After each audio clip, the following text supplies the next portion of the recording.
I think trust in science to me professionally and personally means a passage to move forward at a more steady way in terms not only of my research in this case, but also as a citizen, no? to know what evidence is out there that allow me to make informed decisions when voting, when updating my home for it to be more energy efficient, when undertaking my own research and deciding what research topics are deserve more attention, and also when collaborating with colleagues from other disciplines. So I think trust in science is key for not only for more democratic global society, but also to support people's rights. Overall rights, including my own rights as a citizen, of course.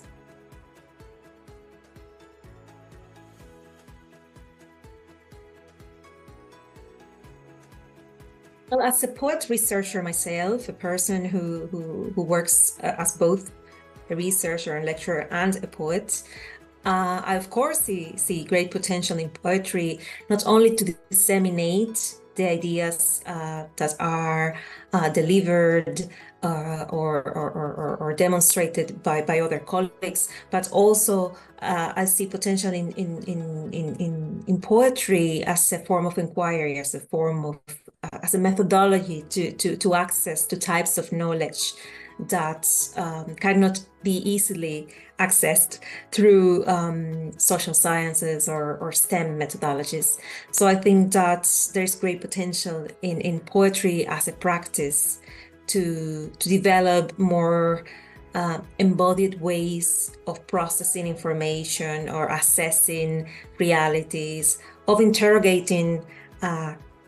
appearances. And of course, I've seen through the experiences of other colleagues that there is an increasing interest in poetry from colleagues from other disciplines. I recently had a conversation with a group of colleagues in STEM who have a book club in which they decided to read a book of poetry, a book of eco poetry. So it's really interesting to see how poetry can be also an entry point for colleagues in STEM to understand arts and humanities methodologies and to approach other ways of seeing and dealing with issues such as energy, disasters, climate change and environmental degradation at large, but also to connecting with how people experience those processes that science study or try to explain, to then mitigate. So totally, I think that poetry is a great tool, not only for dissemination, but I would say that mostly for inquiry, a methodology to bring forward particular types of knowledge.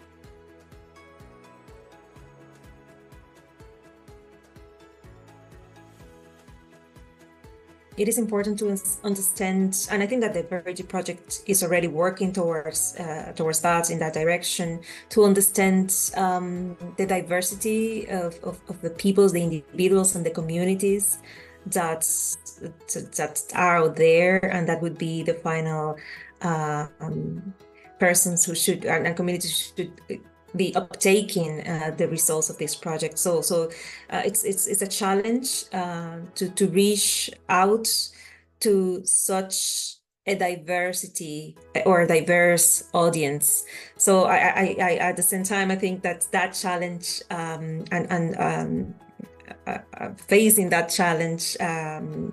successfully could guarantee the success of the project in terms of, and the impact of the project in terms of being inclusive enough so that there is uptake of the findings that's already evident in the outputs, the deliverables that I've been reviewing, reading. So yes, I think that is a huge challenge, at the same time an opportunity to actually